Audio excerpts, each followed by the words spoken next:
अस्सलाम वालेकुम नाजरीन। जो खवातीन बेनज़ीर इनकम सपोर्ट प्रोग्राम से पैसे वसूल कर रही हैं, ये वीडियो उनके लिए बहुत इंफॉर्मेटिव है। आप इसे एंड तक देख लीजिएगा ताकि आपको तमाम समझ आ जाए। इसमें मैं आपको बताता हूँ कि आप अगर सर्वे करवाएं, यानी कि बहुत सी खवातीन का ये सवाल था कि जब हम सर्वे करवा लें तो हमारे पैसे कब तक लग जाते हैं, और अगर हम दोबारा रीन्यू करवाएं सर्वे तो दोबारा कब लग जाते हैं।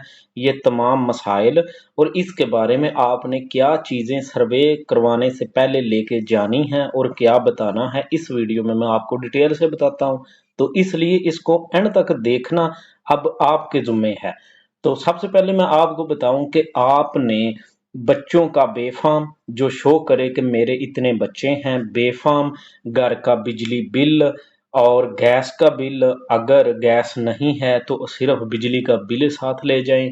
अपने शोहर का आईडी कार्ड ले जाएं साथ, एक कॉपी और एक असल। अपना आईडी कार्ड असल और एक कॉपी ये लेके आपने सर्वे करवाने इनके दफ्तर चले जाना है। और आपको मैं आज की ताज़ा तरीन मालूमात ये भी साफ बताता चलूँ कि अभी 2 माह के लिए सर्वे मुकम्मल बंद हैं। ये अक्टूबर से दोबारा शुरू होंगे तो आप सर्वे करवा सकेंगे। तो लिहाजा 2 माह बाद जिन्होंने सर्वे करवाने हैं आप जाके सर्वे करवाएं और ये डॉक्यूमेंट ले जाके वहाँ सर्वे करवाएं। वो आपसे पूछेंगे आपके घर क्या चीज़ें हैं, आपने कोई सफ़र तो नहीं किया, आपने कोई सरकारी मुलाजम तो नहीं घर की, जो डिटेल है आपने सच और हक वहाँ बतानी है। अच्छा, अब बात कर लेते हैं कि आपने सर्वे करवा लिया। अब इसके बाद कब तक आपके पैसे लग जाते हैं और आपका सर्वे जो मालूमात है किन मराहल से गुजरती है, यानी कि कौन से मराहल हैं जहां से गुजर के आपको कितनी देर बाद पैसे लग जाते हैं या नहीं लग जाते, और स्कोर आपका होता है यानी कि आपके पैसे लगने हैं या नहीं। सबसे पहले आपका जब सर्वे हो जाए तो इनका डाटा नादरा में चला जाता है, जहाँ पे वो ये चेक करते हैं कि तमाम जो इन्होंने मालूमात दी है, बेफाम दिया है बच्चों का और जो इनका हस्बैंड है, क्या यही हैं इनकी मालूमात, यही बच्चे हैं, इनका अंदराज हो चुका है। उसके बाद आपका डाटा चला जाता है पासपोर्ट ऑफिस, जहां आपको देखते हैं कि इनकी सफ़र बरूने मुल्क सफ़र हिस्ट्री तो नहीं इनकी या फिर इनके हस्बैंड की।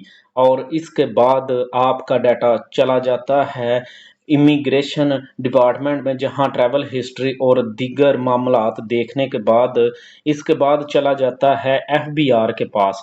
वहां आपका डाटा देखा जाता है, क्या आपने टैक्सेस आप पूरे दिए हैं, और इसके साथ क्या आपने टैक्सेस कितने अदा किए हैं, आपकी कोई जगह है, ज़मीन है, या फिर दीगर कोई कितने टैक्सेस दिए हैं, जहाँ से आपका पता चल सके कि ये इतनी इनकी माली मामलात इनकी आमदन आती है और कितना टैक्स इनकी कटौती होती है। और इससे पहले आपका डाटा रेवेन्यू डिपार्टमेंट में चला जाता है, जहाँ आपकी ज़मीन चेक की जाती है कि इनके नाम कितनी ज़मीन है, इनके या इनके हस्बैंड के नाम कितनी ज़मीन है और किस ज़मीन के ये मालिक हैं। इस तरह की ये मालूमात चेक की जाती है। और इसके बाद आपका डाटा पुलिस स्टेशन में भी चेक किया जाता है, जो मुतलका डीपीओ सीपीओ ऑफिस है, वहाँ आपका क्रिमिनल रिकॉर्ड चेक किया जाता है।